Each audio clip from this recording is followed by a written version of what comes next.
I'm Jeremy Brock. Welcome to the BAFTA and BFI International Screenwriters Lecture Series for 2013. I was on the BAFTA Film Committee and discovered I was the only screenwriter who'd ever been on it.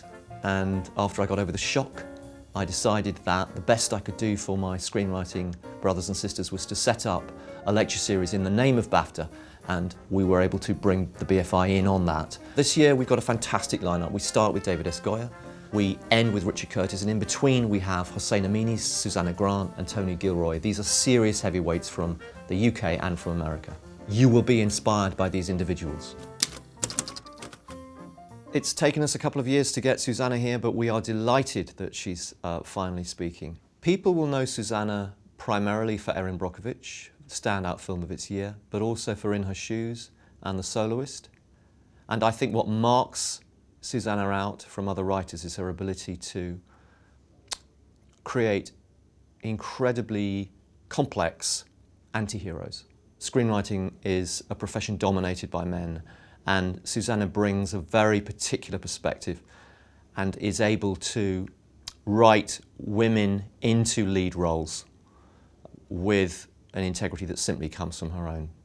I think she writes herself in her movies rather beautifully. There's something a little bit unsettling about talking about screenwriting because it implies a degree of confidence that I honestly never, ever have when I approach it. There was only one time in my life in which I approached the writing of a screenplay with any degree of confidence. It was the first screenplay I wrote, and I was 9 years old. One day, my fourth grade teacher, Mrs. Robinson, showed up in the classroom with two 8mm cameras, which now is not a big deal, but at the time was radical and revolutionary. She said she wanted us to put away all our books. She was dividing us into two groups, and each group would spend the week making a movie of our own creation. As soon as Mrs. Robinson had announced this project, I knew exactly what I needed it to be. I knew the movie I needed to make. It was as if this magnum opus had been sitting in my psyche unhatched, you know, like a giant ball of methane gas underground just waiting to be erupted into the world. I felt it. All I needed was 12 warm bodies willing to do exactly my bidding, and that's what I had. So day one, I sit down with my group with a fully realized script that I had spent all night the night before writing. This was obviously pre-computers, so all I had was my one handwritten copy, and the only way to share it with them was to do a dramatic reading. So I began. Page 1, Smellerella by Susannah Grant. I proceeded to read them, scene by brilliant scene, my version of the Cinderella tale, in which, rather than being held back by her lowly station and the cinders on her face, she was afflicted with a crippling case of body odor. Naturally, the success of this project lived and died upon my total control. So I seized it. I did everything. I directed, I did costumes, I starred, naturally. It's entirely possible that I could have been more generous in sharing the responsibilities, but I knew if I went and gave props to somebody else, they would just do it wrong, and I'd have to redo it anyway, so what was the point? This was it. I had found my thing. I didn't mention this was winter. Well, it was winter, which on the east coast of the United States is also known as cold and flu season. So on the 6th day of that week, I woke up sick. That's okay. I told myself, we're well rehearsed. As long as they run through it once or twice, we will be absolutely fine. So game day rolls around. I'm not 100%, but the show must go on. So I rallied and I got to school, and I get there and there's my prince and there are my ugly stepsisters. Everybody's ready and I'm ready to roll, and someone comes up to me and says, Susannah? Yes, I said. Well, while you were gone, we kind of made a few changes. I had not, at the time, heard the term page 1 rewrite. But that is what they'd done. Left to their own devices, this ragtag bunch of social misfits had thrown away everything I've done and replaced it with dreck. I looked at this new script and thought, this is impossible. I can't possibly act this. Not a problem, they had also recast. I was out. And that was my first screenwriting experience. So what on earth would possess me to even consider a field that not only runs the risk of that degree of humiliation and abuse, but actually guarantees it? It's in the Writers Guild contract. What was I thinking? If you're me and you're 13, you go to the movies and you see this. I want you to get up now. I want all of you to get up out of your chairs. I want you to get up right now and go to the window, open it, and stick your head out and yell, "I'm as mad as hell, and I'm not going to take this anymore!" I want you to get up right now. Get up, go to your windows, open them, and stick your head out and yell, "I'm as mad as hell, and I'm not going to take this anymore. Things have got to change." How many stations does this go out You've got to live get to? mad. 67. Say, I know it goes to Louisville and Atlanta. I'm not going to take this anymore. Then we'll figure out what to do about the depression and the inflation and the oil crisis. But first, get up out of your chairs. Where are you going? I want to see if anybody's yelling. I'm as mad as hell, and I'm not going to take this anymore. I'm mad as hell, and I'm not going to take this anymore. I'm mad as hell. I'm not going to take it anymore. That's Network, if anyone doesn't recognize it. And if you don't, go home and watch it immediately. Because I think when you're buying a ticket to a movie, when you're buying a ticket to, Fast and Furious 37 or whatever, you're buying a race, and you're buying a thrill and a few laughs, and you're buying Vin Diesel's remarkable biceps and all that. But beneath that, I think what you're really buying is a collective emotional experience that's increasingly hard to come by in our culture. And as a young person, that's what kept me going back night after night after night. So that became a tangible dream for me, a life in movies. And from where I lived in rural Connecticut at the time, it was a thoroughly impractical, impossible dream. There was a small issue of my one attempt at it having been an absolute, abject, and total failure. But here's a secret I have learned in 20 years as a screenwriter. Failure is constant for everyone, and I mean it. Everybody fails at this all the time, not just screenwriters, but I think anyone who tries to illuminate the human experience in an authentic way. So the question then is, how do you reel yourself back from failure in a public way? How do you fall on the right side of that knife edge? And I guess what you need is a little bit of wisdom and honesty to look at something you've written that feels false or boring or derivative or in poor taste or bullshitty or inauthentic to you, and just plain not good enough, and say to yourself, I bet I can do better. You have to be clearer, you have to be simpler and richer, and that's difficult. A really good tool for that, I've found, is working with good people. Film is, of course, a collaborative art. And yes, sometimes those collaborations are like shotgun weddings of mismatched souls, and the whole thing goes awry and everyone walks off in a huff, vowing never to talk to each other. That can definitely happen. But what can also happen is that you end up working with enormously gifted collaborators whose input elevates your writing above and beyond what it would have been had you just been working on your own. I want to share with you one of my favorites. It's a scene from Erin Brockovich. Why don't I take you out to dinner to apologize for my rudeness? Huh? You give me your number. I already got your address, so you can't get away. Huh? And I'll call you up proper and I'll ask you out and everything. You want my number? I do. I do want your number. Which number do you want? George? George. Now, I like the way you say that, George. Well, how many numbers you got? Oh, I got numbers coming out of my ears. For instance, 10. 10. Yeah. That's how many months old my baby girl is. You got a little girl? Yeah. Yeah, sexy, huh? How about this for number 6? That's how old my other daughter is. 8 is the age of my son. 2 is how many times I've been married and divorced. 16 is the number of dollars I have in my bank account. 850-3943. That's my phone number. And with all the numbers I gave you, I'm guessing 0 is the number of times you're gonna call it.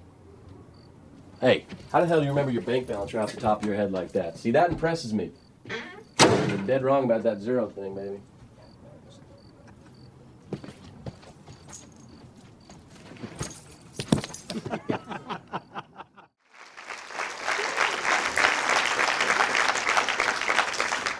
Okay, arguably not a poorly written scene. However, Aaron Eckhart's falling to his knees and then on his face at the end, to me, is my favorite moment in the script, and that was all him.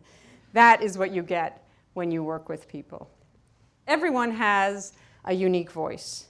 Everyone has his or her own, personal Penguin song. And maybe that song is one that millions of people will respond to and find interesting. And if that's the case, you'll go on to be J.J. Abrams, and that's wonderful.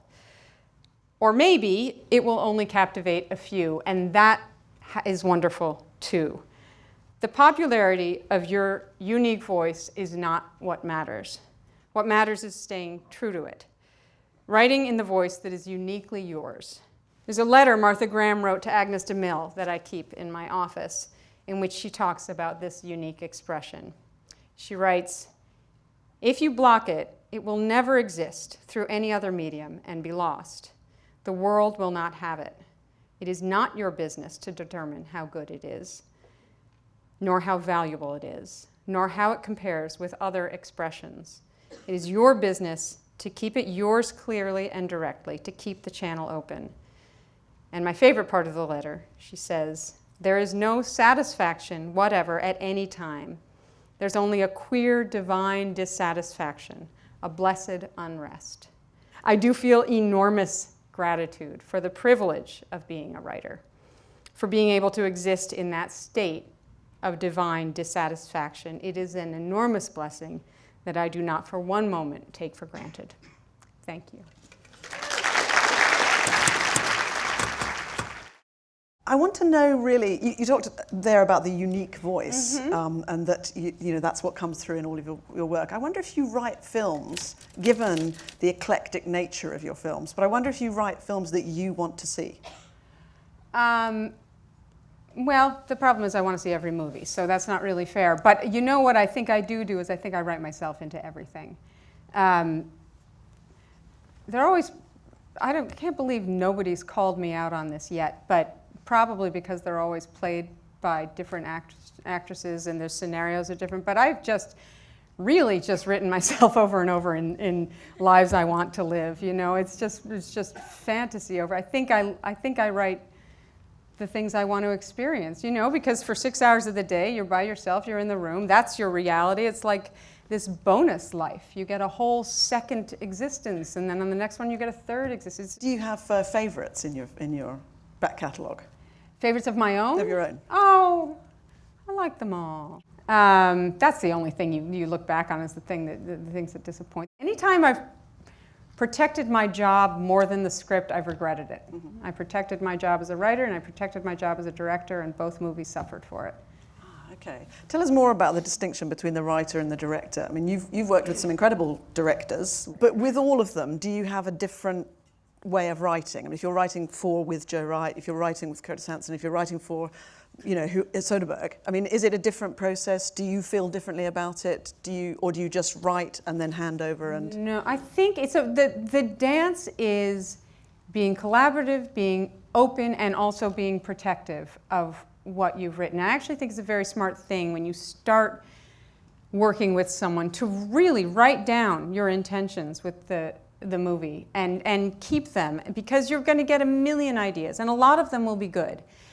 And some very good ideas might divert you from that original intention if you really don't have it firmly in your head. And it can be blinding, you can be working with someone who's made 20 brilliant movies. Joe Wright directed a script I wrote called The Soloist, and he brought a very different sensibility to it. I live in Los Angeles, and he doesn't, obviously. He lives here, although I think he may have moved there, actually. He didn't at the time.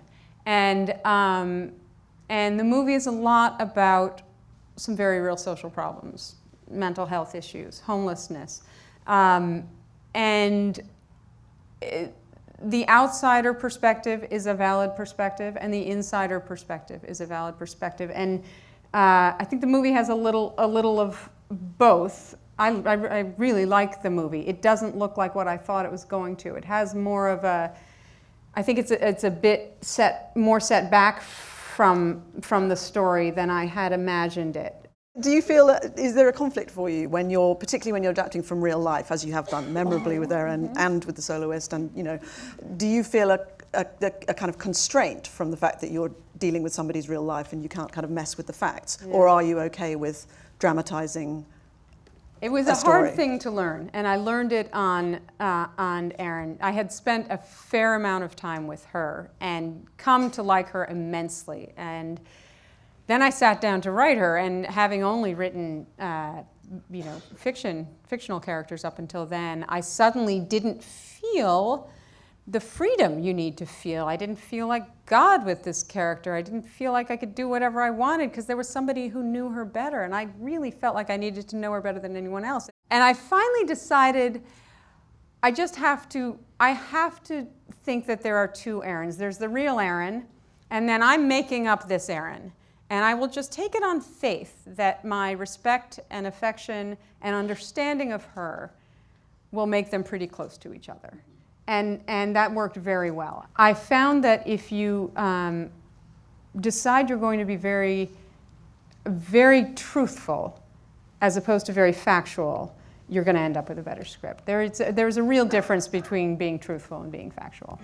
But you had a really surreal beginning, because your first screenplay, your first produced screenplay was for a Disney film. Right, well that's different. That's a whole different process. There were 3 of us, that's like boot camp, and I think there's a little sign outside Disney that says, check your personal artistic ambitions at the door. You are making a Disney product here. And I mean, do not forget, we got to sell a lot of plush. So that's a very different experience. But let me say, it was great. It was hard work. We rewrote every scene minimum 35 times. It was just over and over and over. And so it was great experience. I don't mean to talk it down, but it was definitely building a Disney product, as opposed to feeling like you are bringing your own creative expression to something. Are you a researcher? Oh yes, yeah. To a fault. Sometimes you can realize, okay, I don't actually need to do this much research anymore. It's just time to get to work. But yes, I like to feel like I think the thing is, you got to feel like you know something so well that you can kind of find yourself in it. I mean, I read a bunch of books about schizophrenia. I read a few written from people who struggle with schizophrenia, because the idea of writing a 55-year-old African-American schizophrenic musician, there is no cross-section between him and me on paper.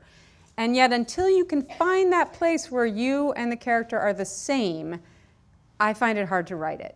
Erin Brockovich, who is Erin Brockovich. One of your guests here this evening, who wrote, of course, The Wonderful Devil Wears Prada, who's here somewhere, was doing one of these Screenwriters Lectures a couple of years ago, and somebody asked, if there was a kind of magic formula to screenwriting, and she said the very memorable, yes, it's ass meet chair. Yep. I have quoted her many times. As in, you sit for long enough, and the script will get better. Yeah. Do you have a similar formula or a similar, kind of secret tip you can give us?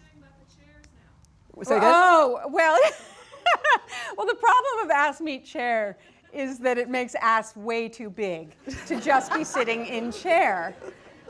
So Aline said to me not too long ago, well, what I've done is I've got a standing desk. And I said, well, hell, I got to get myself a standing desk if Aline has one. So I quickly ordered the standing desk. And now we're both standing at our desks feeling like, wow, all right, so I'm not, dying and calcifying and turning my ass into a giant pillow. And then I went her one better, and I got a treadmill under my desk. So now I walk 5 miles a day, writing the whole time. And my husband came up. And then in the evening, of course, you need to add a glass of wine to it. So my husband came up and into my office, and he hadn't seen the treadmill. And he came in, and I also work in total darkness.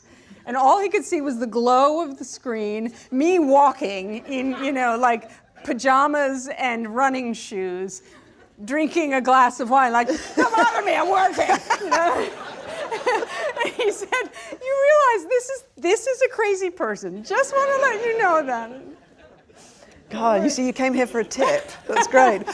You outed me. Yeah, just to be serious about it, do you think that there is, it's interesting because, you know, there is often, in these Screenwriters series, there is often a combination of American writers and British writers. And there is definitely a sense, particularly with comments like ass meets chair and, you know, that with American writers, you have a feeling that if you work for long enough and you work hard enough, you can make, do a good screenplay. With the British writers, there is often more of a sense that you're a genius. You either have it or you don't. I don't know anyone who comes up with something really wonderful without a lot of hard work. You have to keep at it. You have to be hard on yourself. You have to, I have a great friend who is, she's wonderful and just horribly vindictive, and always has a list of people that she calls her backup list. They're the people, if she drove over them, she would put the car in reverse and back up to make sure they were dead. So she reads through, when she finishes the script, she actually puts the title page, she rewrites the title page, same title, by whoever the archenemy of the moment is, and reads through the script as if it's written by someone she wants to fail so badly, and looking for the things that she could pick apart. And if it can be written, if it's something she can read through pretending it's written by her enemy and she can't hate it, she thinks it's probably good enough. I mean, that's how hard you have to be on yourself, I think. Those tips are coming fast and furious. Write it down, it works. Okay, let's have some questions, please. Just wondering if you could say anything about having children, the creative process as a mother, just briefly, and particularly with the, unpredictable interruptions. How do you manage that? I would like to say, it has nothing to do. The truth is, I think parenting is a very creative act. It does gobble up in a very gratifying, wonderful way a tremendous amount of your creativity, and you have to, I find that I have to then sort of, I have an office that's separate. My children have never hung out in my office. They've occasionally come and silently done their homework there, but it's its own space, it's its own zone. For a while, I had them on my screensaver, and I had to change my screensaver, which felt kind of cruel, but it would just, it's my own little space, and we get a lot of time together. I mean, the wonderful thing about being a writer is that you're in charge of your own schedule. I can get a lot of work done while my children are sleeping. Do you have any advice for dealing with notes and producer feedback? Yes, I'd say be open to them. It's a hard thing because a lot of notes are good and a lot of them are bad, and it's often hard to tell in the moment which they are. I mean, some really bad ones just glare at you. But the thing I try to do with ones that are bad or that just feel like, oof, what are you even reading that's your suggestion, is I try to talk the person through their process of reading that led them to give that note. Because something, you got to figure, the person was reading and something rung wrong for them. Something felt awry. So if you can back the person up to that feeling, and I really will say, where did you first start feeling this in the script? Where did your mind start to wander? And let's go there and literally open the script and say, was it on this page? Start feeling bad here, and what did you feel? And was there a line that sent you awry? And don't ask them just to say how they were feeling. And then, if that person feels heard well enough, then you can say, I see. Okay, well, I'll tell you what. I know another way of solving it, but I totally hear and respect the problem. And then you can go solve it your own way. But if you're working with idiots, there's nothing you can do. You're just Perfect. That's where we'll leave it. Thank you so much, Susannah. Thank you. I